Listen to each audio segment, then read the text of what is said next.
Okay, so we're going to start off with a fully prepped nail.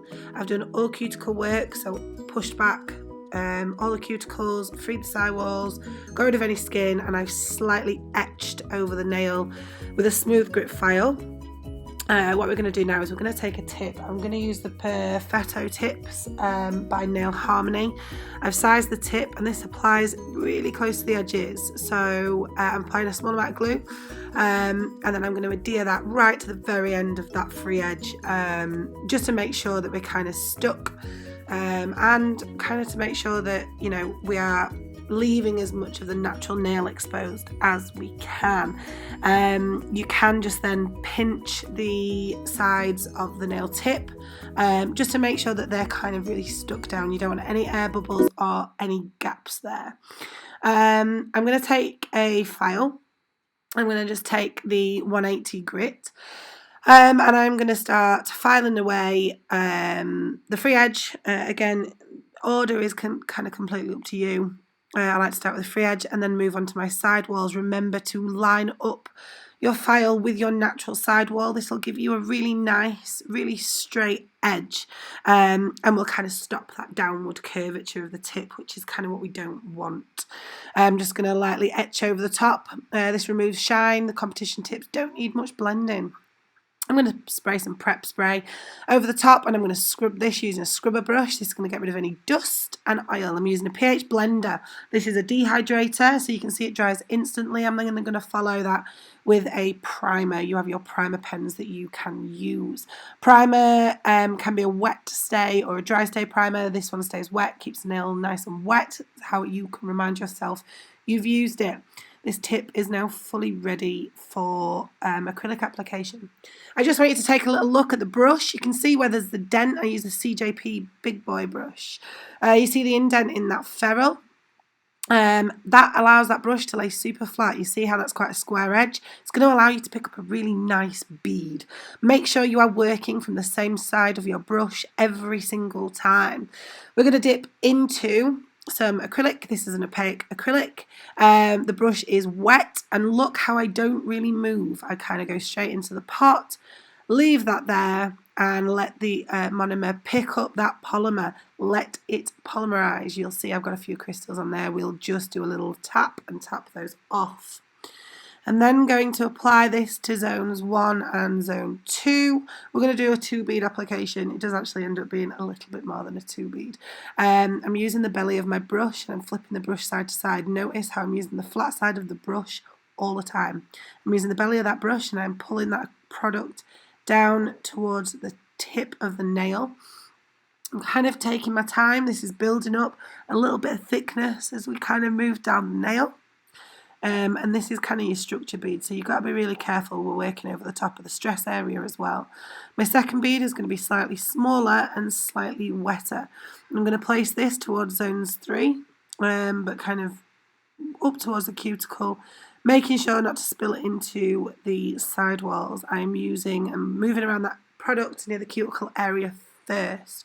This ensures that I'll get a nice slope and a really nice sort of flush finish, and then wiping down that acrylic over the top as I start to build my apex. I'm going to pull another medium bead and I'm going to place that directly onto zone 3. I'm pushing the product around a little bit, making sure that it moves side to side as I don't want this to run down the nail. This is going to build up my apex. I'm feathering out the sides and the edges of the acrylic and just lightly pulling that over the rest of zone 2 and zone 1.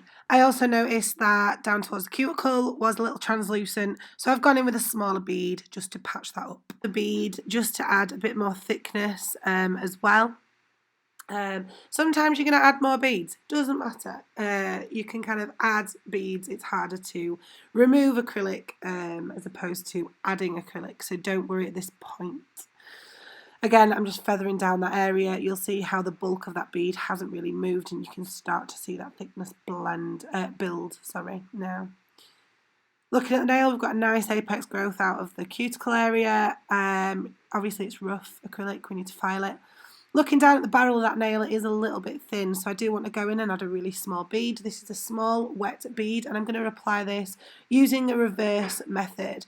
Obviously, because I'm doing this on myself, it looks a bit odd. If you're doing it your client, you would actually come from the back, from the cuticle end, and you'll blend upward towards that cuticle.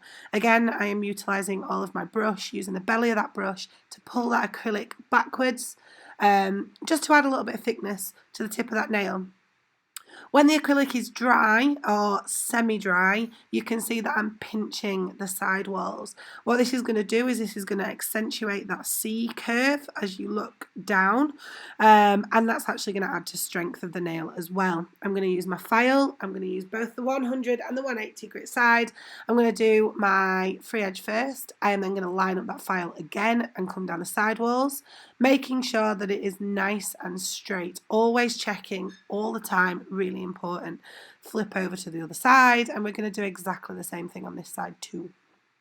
Obviously the shape that I've chosen is square. I will do some alternative tip shapes as we move forward. I'm going to take the same file and I'm going to come across the body of that nail. I'm going to start from the centre and pull down the side, and then I'll flip the direction of my file movement and come towards the left hand side of that nail as well. I like to work in the cuticle area first and then round. I'm going to do the complete nail and come back. The nails are all filed. I'm going to spray some prep spray again on there and go back in with my scrubber brush. You can at this point use some lint-free wipes and wipe over that as well. When using the scrubber brushes, make sure that you really get underneath that free edge, get rid of any frilly edges, all that sort of stuff too. And what you are left with then is a perfectly applied salon standard nail. I couldn't get the focus right on the camera. It's a lot harder than it looks, but yeah, even shape, free edges nice and straight, clean underneath the nail. The side walls are nice and straight as well, and you've got a nice thickness of acrylic as we go through. Any questions that you might have about this type of application, please let me know, and I will let you know when I post some more videos. If you do have any questions, please comment below, and I will get back to them as soon as I can. I hope you're all well. I hope you're all staying safe, and I will speak to you soon.